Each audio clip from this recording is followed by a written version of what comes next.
The Dark Story, Scotland's Greatest Castle. The Slains Castle.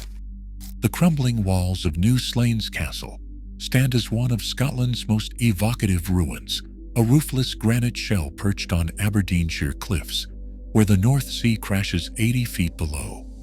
For over 300 years, this was the seat of the Earls of Earl, Scotland's Lord High Constables, who wielded power second only to the crown itself. Today, it stands abandoned, its roof deliberately stripped in 1925 to avoid taxes. Yet the castle's legend has only grown, particularly its disputed connection to Bram Stoker's Dracula. What emerges from the castle's documented history is not merely a ghost story, but something more profound: the arc of Scotland's aristocratic class, from medieval power through Victorian grandeur to 20th century collapse.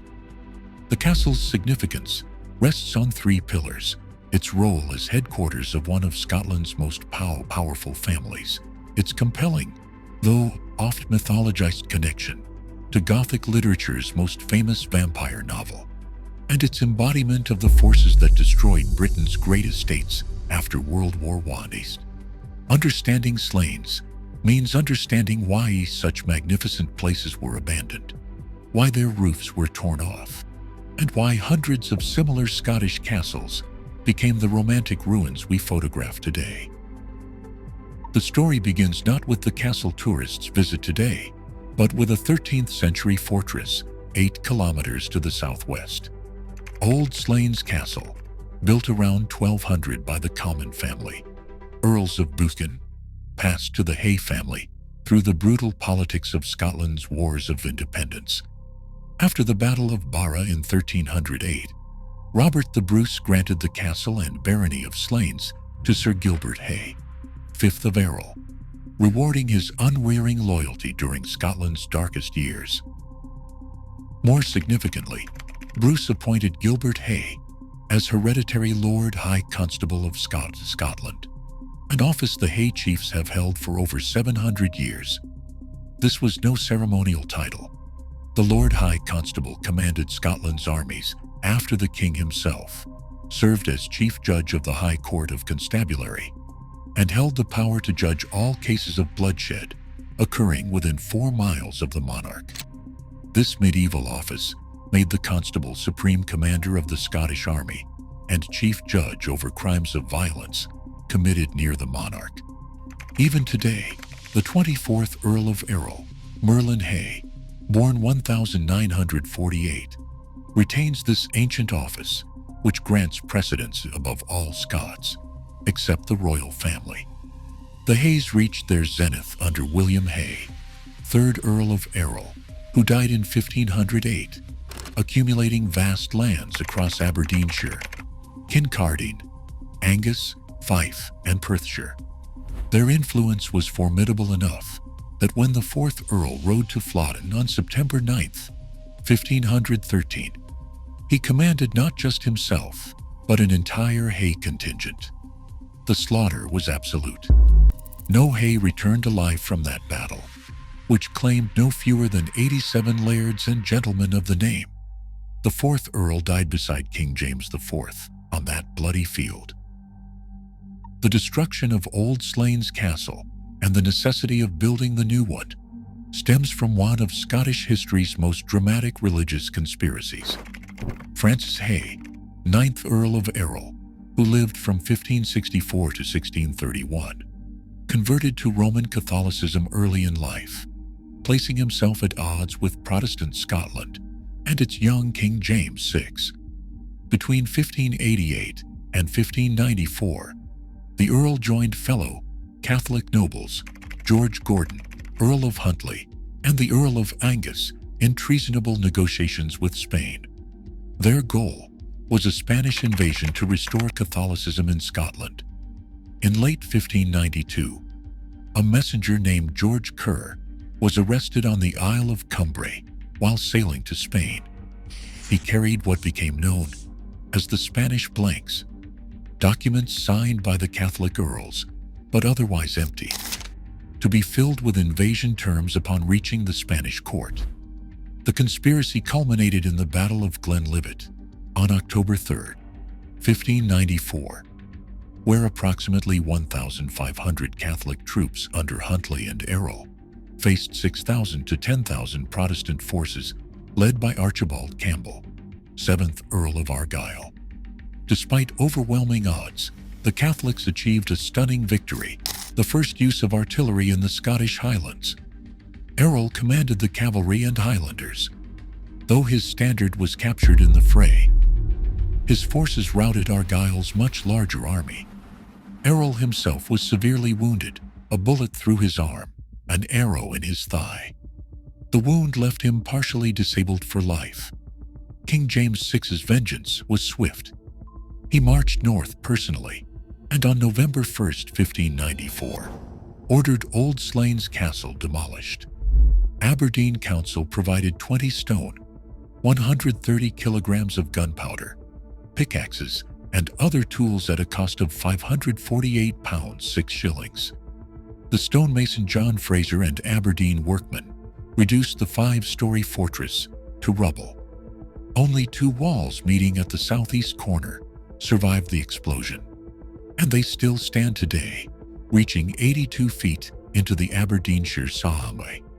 Francis Hay fled into exile, first to Holland, then to France.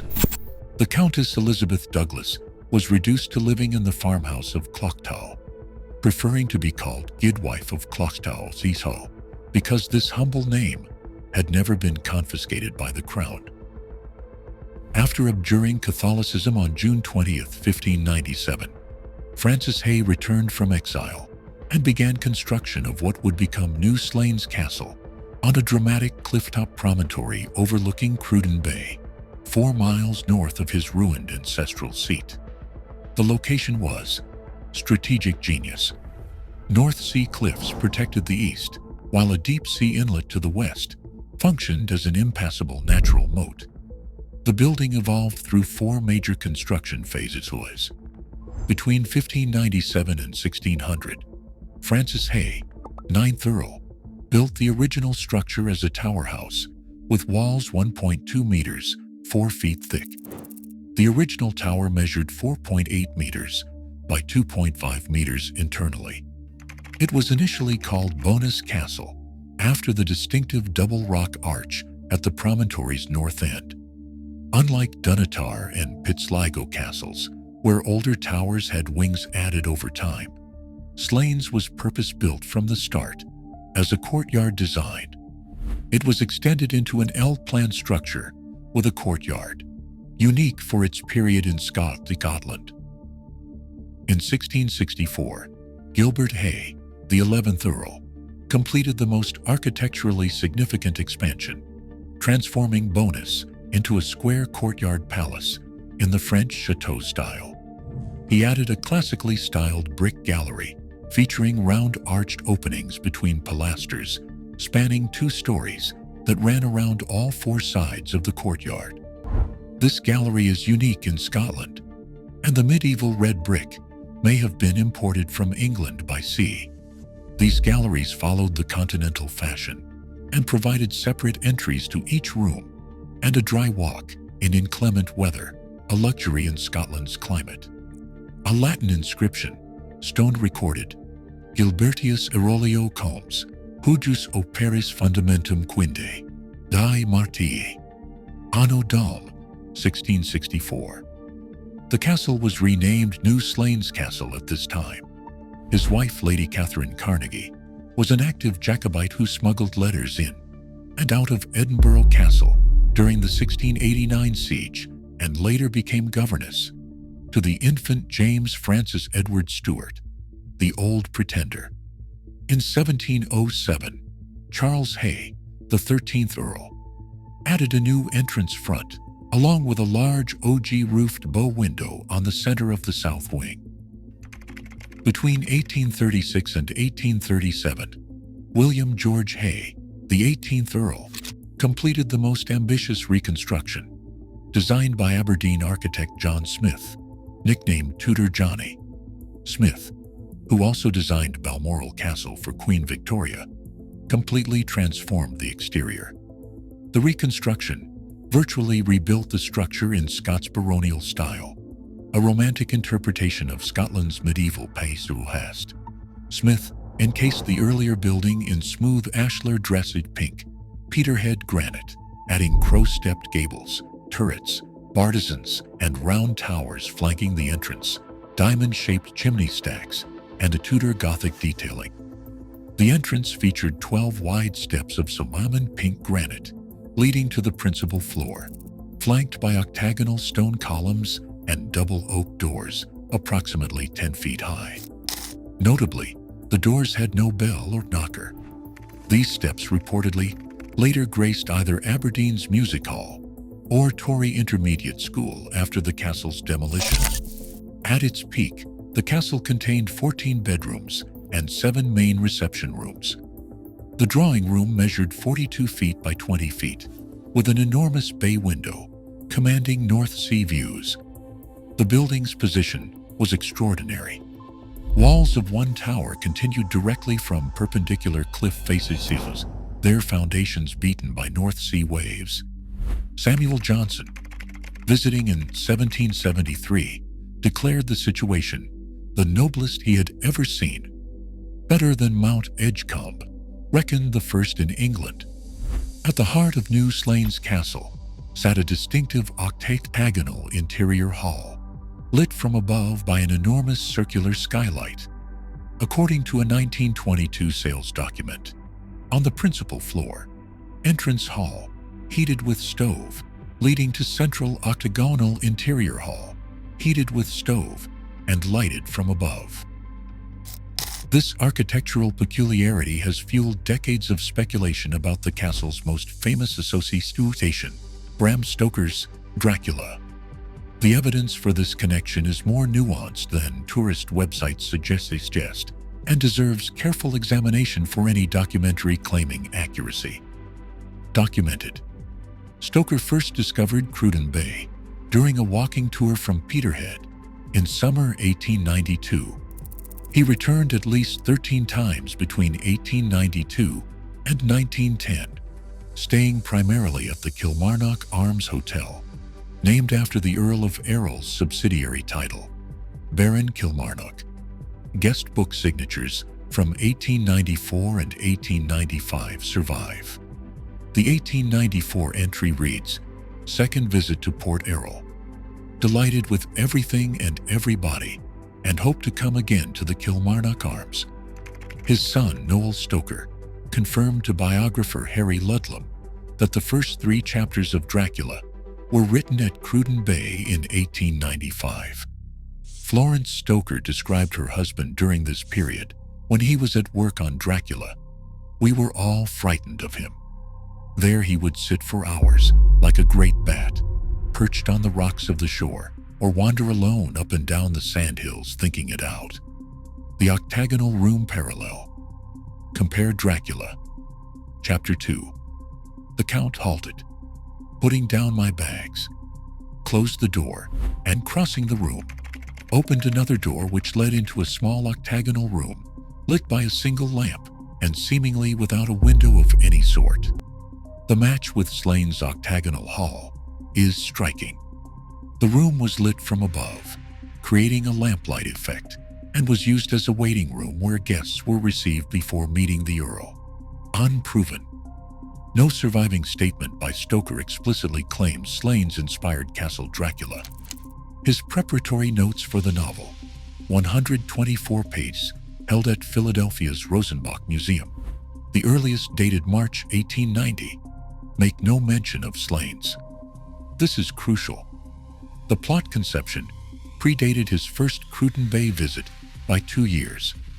As biographer David J. Scawl notes, anyone growing up in Britain or Ireland in the 19th century would hardly need direct inspiration to write about a spooky castle. Consensus. Local historian Mike Shepherd, whose 2018 book, When Brave Men Shudder, The Scottish Origins of Dracula, is praised by academics as extraordinarily well-researched, argues for a middle position. The plot was conceived before Stoker saw Slains, but the castle provided a visual palette during the writing phase. Relatives of the Hay family believe Stoker was invited inside at least once by the 19th or 20th Earl of Earl, though no documentation survives. The internet claim that Stoker got the idea for Dracula upon seeing Slane's castle is definitively false. The castle's contribution was likely atmospheric and visual, significant, but not foundational. Slane's castle hosted a remarkable roster of distinguished guests during its occupied centuries. On August 24, 1773, Samuel Johnson and James Boswell arrived during their famous tour of the Hebrides, staying overnight as guests of the 15th Earl of Earl. Johnson's account in A Journey to the Western Islands of Scotland, published in 1775, captured the drama. "We came in the afternoon to Slane's castle, built upon the margin of the sea, so that the walls of one of the towers seem only a continuation of a perpendicular rock, the foot of which is beaten by the waves. To walk round the house seemed impracticable.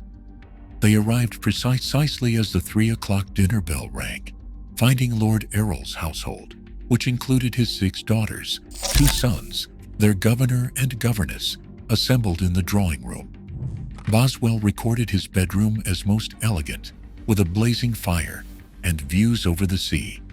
Johnson added wistfully, 'I would not for my amusement wish for a storm, but as storms, whether wished or not, will sometimes happen, I may see, without violation of humanity, that I should willingly look out upon them from Slane's castle.'"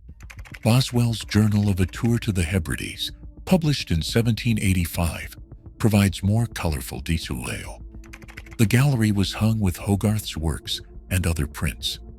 His bedroom had a fire in it, which blazed, and the sea to which my windows looked roared, and the pillows were made with the feathers of some seafowl, which gave me a disagreeable smell.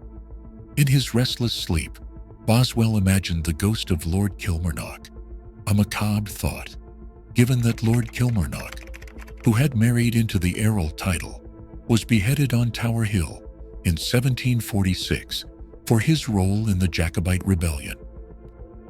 The castle employed household structures typical of major Scottish estates. By the Victorian era, comparable establishments maintained 30 to 40 or more servants. A butler earned £40 to £60 annually, a housekeeper £35 to £55, while footmen's wages were based on their height, with a first footman earning approximately £30.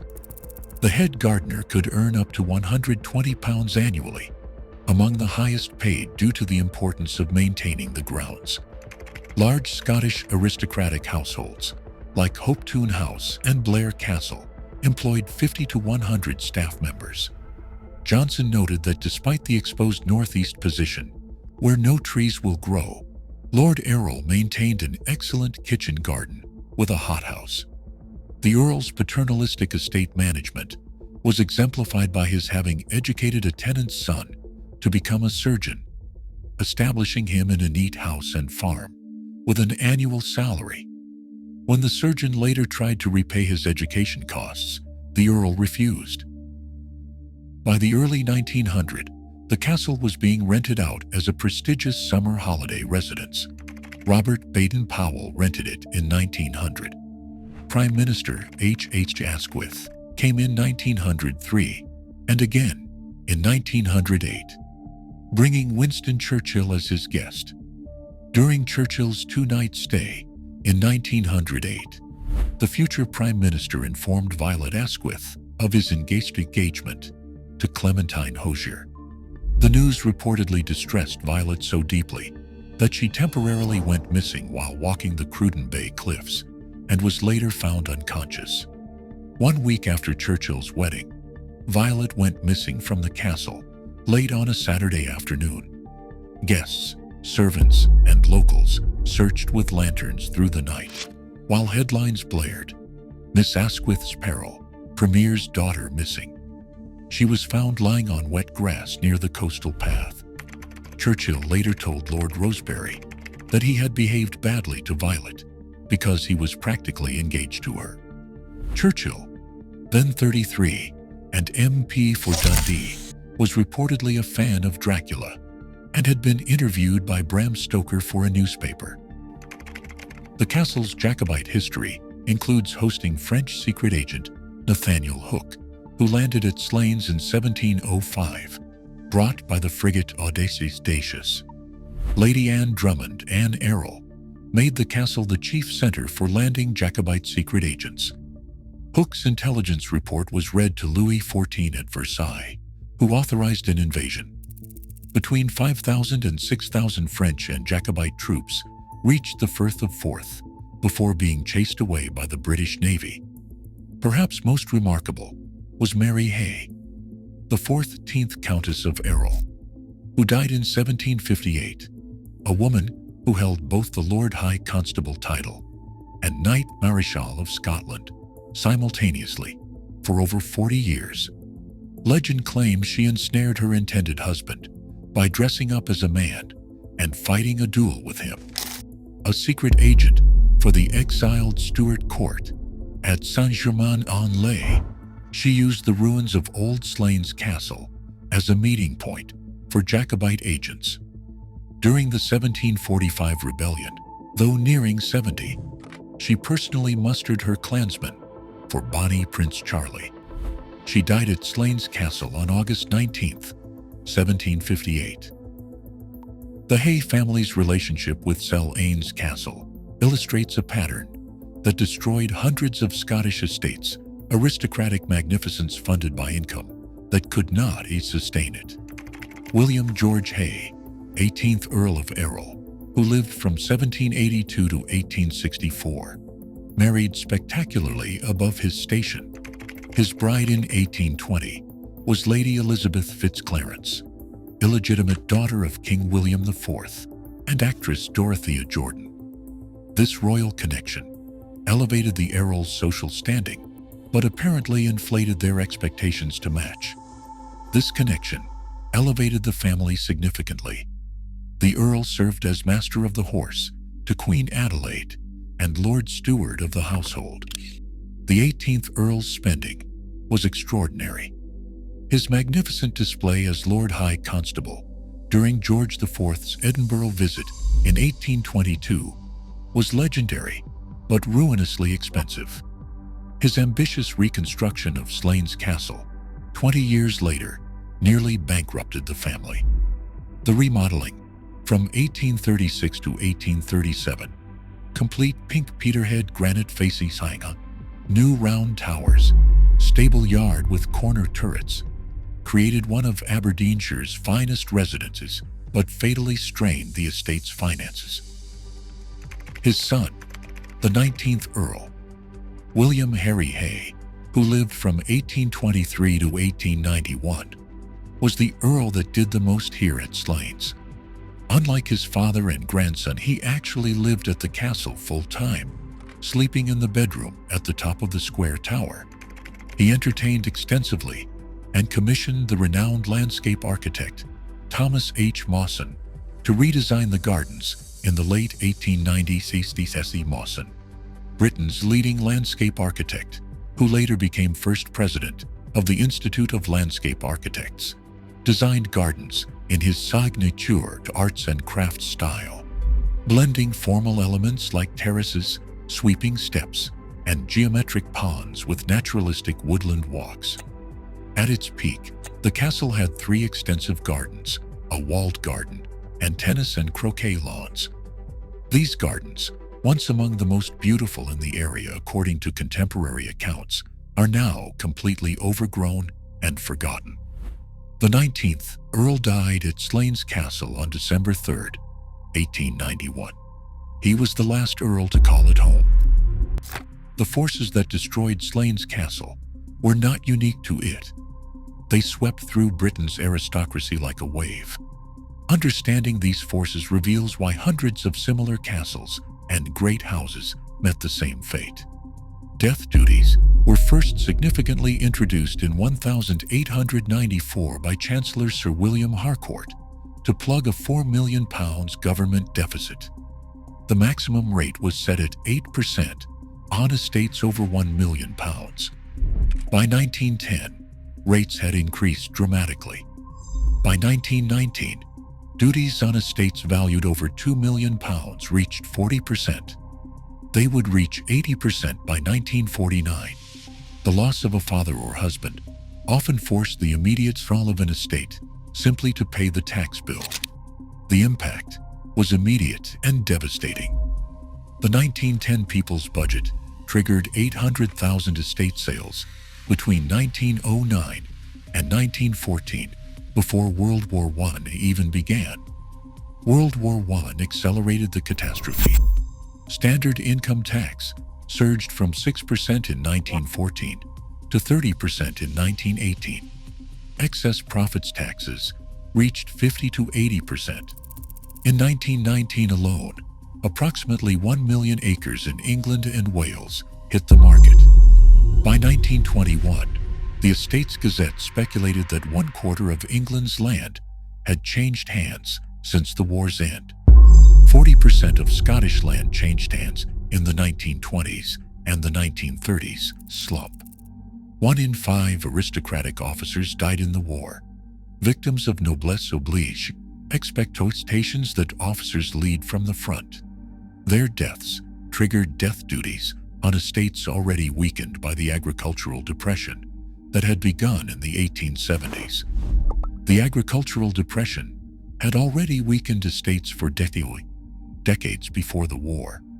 Transport costs for grain from Chicago to Liverpool fell from £3 7 per ton in 1873 to just £1 4 per ton by 1884. Cheap American grain flooded British markets. By 1900, wheat acreage was just 50% of 1872 levels.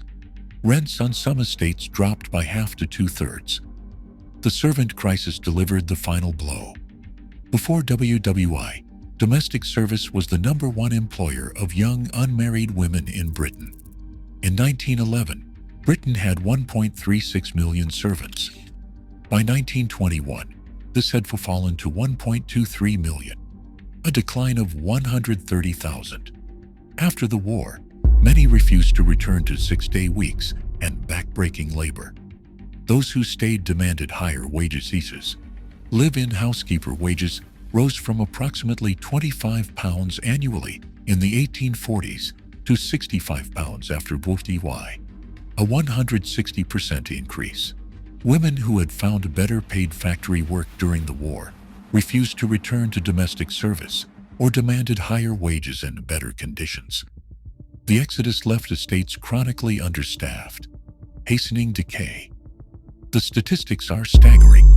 Between 1918 and 1921, 1/5 of all Scottish land, 4 million acres, changed hands. The Duke of Sutherland, one of Scotland's wealthiest landowners, sold 115,000 acres in 1919. By 1921, 1/4 of England had new owners. Comparable estates fell across Scotland. Hamilton Palace, the largest non-royal country house in Scotland and seat of the Dukes of Hamilton for 300 years, was sold for demolition in October 1921 for just £7,500 after contents were auctioned for £29,000. It took 8 years to fully demolish and is regarded as one of the greatest loss to national heritage ever to have happened. Charles Gore Hay, 20th Earl of Earl, who lived from 1852 to 1927, inherited a poisoned chalice. The Clan Hay official history identifies 3 factors impoverishing him: his ancestors' lavish spending, the agricultural recession beginning in the 1890s, and crushing death duties.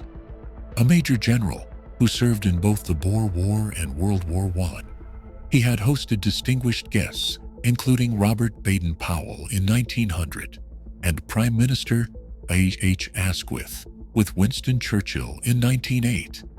Shortly before 1900, the Earl became merely an occasional visitor to his ancestral seat, spending most of his time in England. Rather than maintain the castle as a residence, he rented it out as a summer home.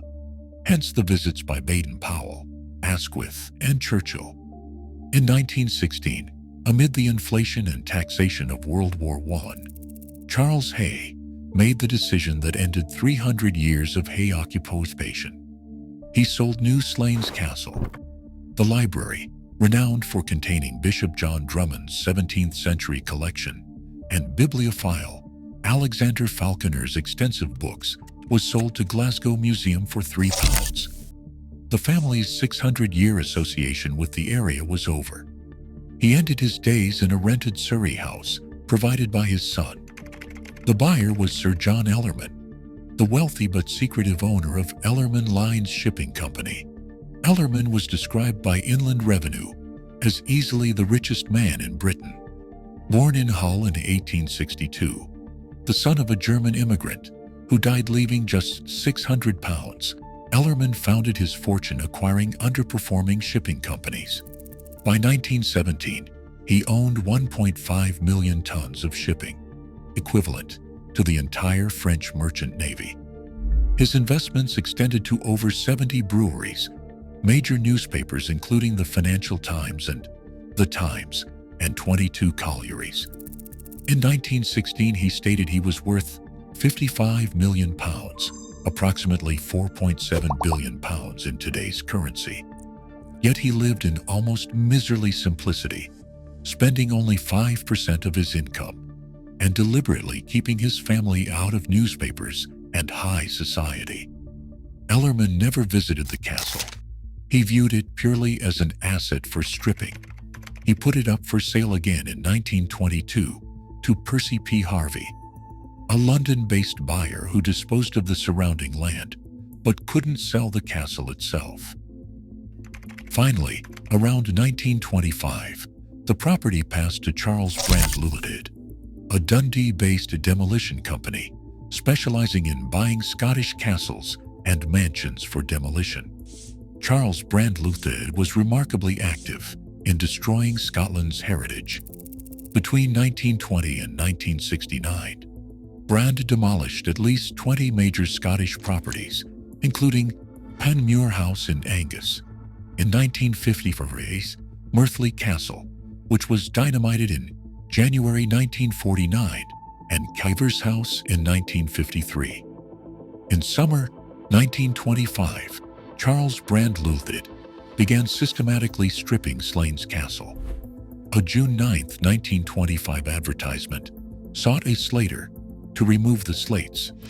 On August 4, 1925, the Aberdeen Press and Journal reported that Peterhead slater William Reed fell off a ladder during the work. On September 5, 1925, an advertisement headlined "Demolition of Slains Castle" listed materials for sale: battens, flooring, sarking, slates, doors, windows, baths, wash-hand basins, sinks, stable fittings, stone paving, and other building materials. Local historian Mike Shepard notes that nowhere in any of this is it mentioned that the roof of Slains Castle was removed to avoid taxes, as is commonly believed.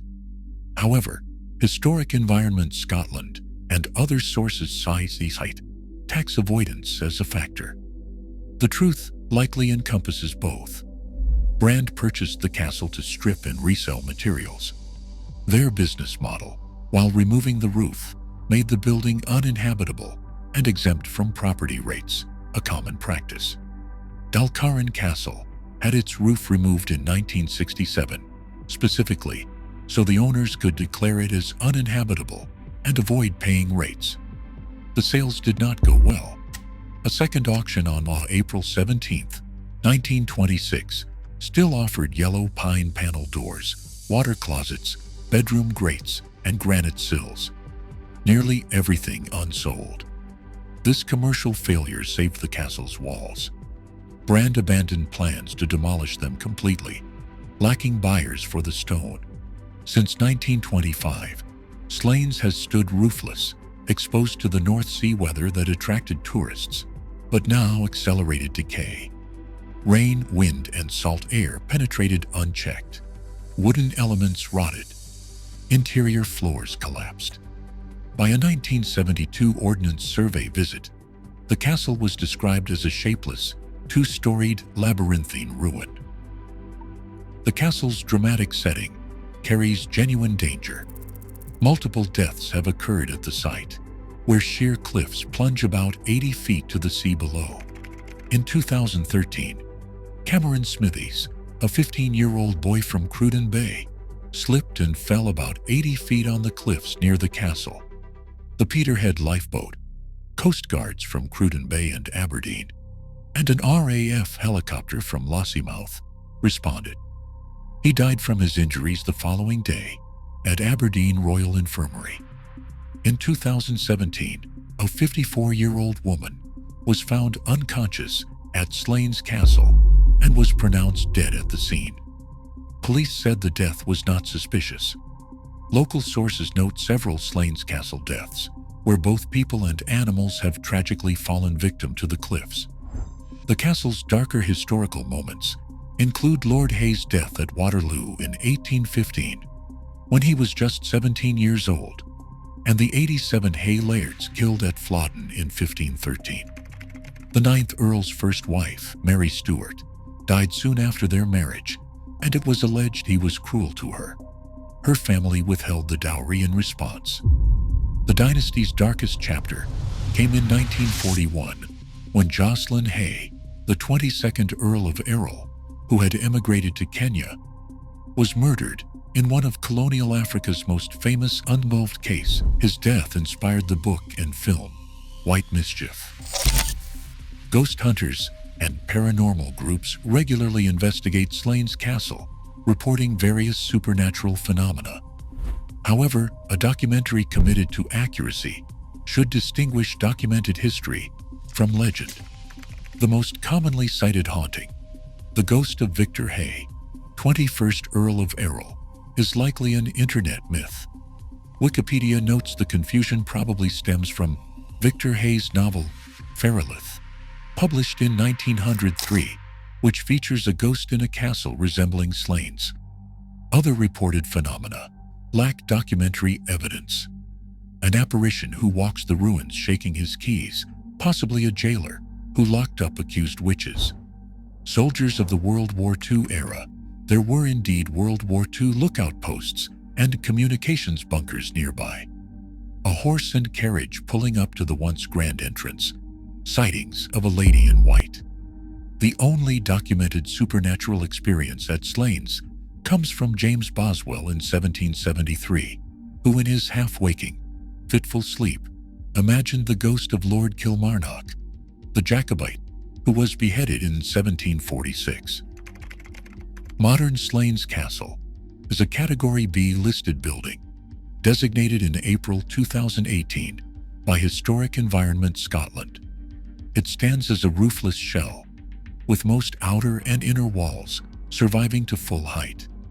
The structure consists mainly of two-story buildings surrounding a central courtyard and a tall four-story tower with a round stair turret at the south corner. A well-preserved basement kitchen contains numerous fire pits. At the center is a distinctive octagonal hall. Internal doorways retain preserved wooden lintels, and medieval brickwork archways frame the unique 1,664 gallery pilasters. Visitors can access the castle free of charge at any time. There is no admission fee, no operating hours, and no gates. There are no toilets, cafe, visitor center, or interpretation boards. Access is via walking paths from Cruden Bay Village or a car park on the A975, about 1 kilometer away. Safety warnings are explicit. Visit Aberdeenshire states that this castle ruin is located close to cliff edges, which can be dangerous. Keep to the surrounding paths, stay away from cliff edges, and do not climb on any part of the castle structure. The castle is owned by the Slains Partnership, a consortium of investors who in 2004 announced plans to restore it as 35 luxury holiday apartments. Outline planning permission was granted by Aberdeenshire Council in August 2007. However, the financial crisis from 2008 to 2009 halted the project. According to Clan Hay, After many years in the planning stages, there is still no evidence of activity. The castle remains on Scotland's Buildings at Risk Register. The estimated restoration cost is approximately £6 million. Slains Castle's fate mirrors that of countless Scottish estates crushed by the same historical forces. Aberdeenshire has more castles per hectare than anywhere else in the United Kingdom, and many exist in every stage of ruin.